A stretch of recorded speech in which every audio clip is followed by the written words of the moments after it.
नमस्कार दोस्तों, स्वागत है आपका आपके अपने चैनल पर। आज हम शुरू कर रहे हैं एक बेहद खास सीरीज, शीर्षासन पर संपूर्ण मार्गदर्शन।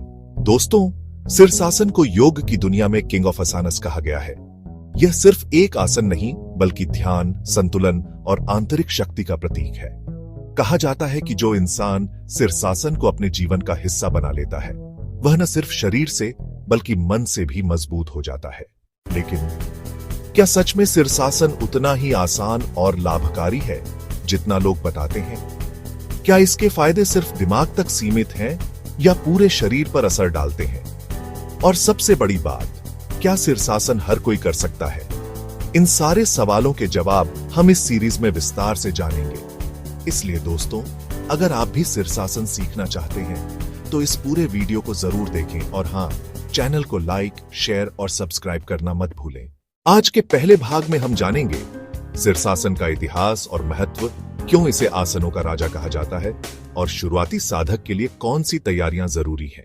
तो चलिए सबसे पहले चलते हैं योग की प्राचीन दुनिया में और जानते हैं कि शीर्षासन को इतना खास क्यों माना गया।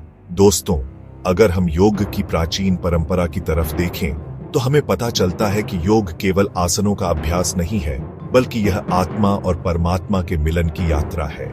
और इस यात्रा में शीर्षासन का स्थान सबसे ऊंचा है।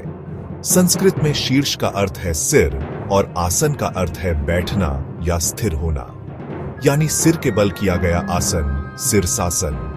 प्राचीन ग्रंथों में शीर्षासन को राजा आसन कहा गया है, क्योंकि यह शरीर में रक्त प्रवाह को उल्टा करके दिमाग की शक्ति को जगाता है। ऋषि मुनि मानते थे कि जब इंसान का मस्तिष्क सक्रिय और संतुलित होता है तो उसके विचार, निर्णय और जीवन शक्ति सब कुछ उच्चतम स्तर पर पहुंच जाते हैं। यही कारण है कि पुराने समय में साधक, तपस्वी और योगी शीर्षासन को अपनी साधना का हिस्सा बनाते थे।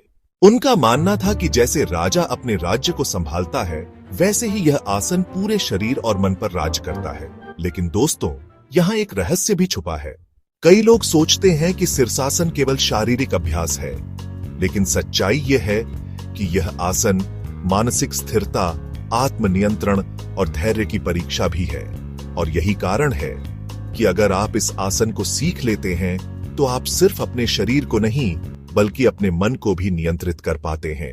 दोस्तों, शीर्षासन भले ही योग का राजा कहलाता है, लेकिन इसे सीधे करना किसी भी तरह सुरक्षित नहीं है। जैसे कोई योद्धा युद्ध में जाने से पहले तैयारी करता है, वैसे ही हमें भी अपने शरीर और मन को इस आसन के लिए तैयार करना पड़ता है। सबसे पहले बात करते हैं शारीरिक तैयारी की। शीर्षासन करने से पहले आपको अपने कंधों, पीठ और गर्दन को मजबूत बनाना बेहद जरूरी है। इसके लिए ये आसन और अभ्यास करें। 8 बालासन, चाइल्ड पोज।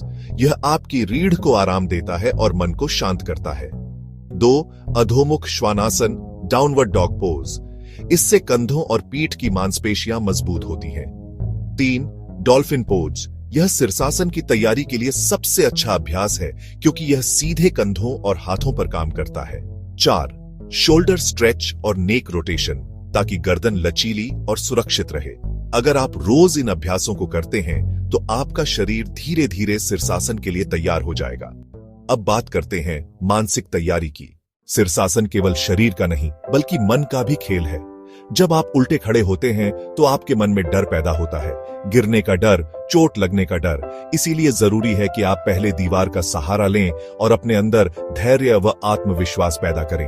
याद रखिए दोस्तों, शीर्षासन एक दिन में नहीं सीखा जा सकता। इसके लिए धैर्य, निरंतर अभ्यास और सही मार्गदर्शन चाहिए। और हाँ दोस्तों, अगर यह जानकारी आपको पसंद आ रही हो तो तुरंत इस वीडियो को लाइक कीजिए और चैनल को सब्सक्राइब कीजिए। आपका छोटा सा क्लिक हमें और भी गहरी योग जानकारी लाने की ताकत देता है।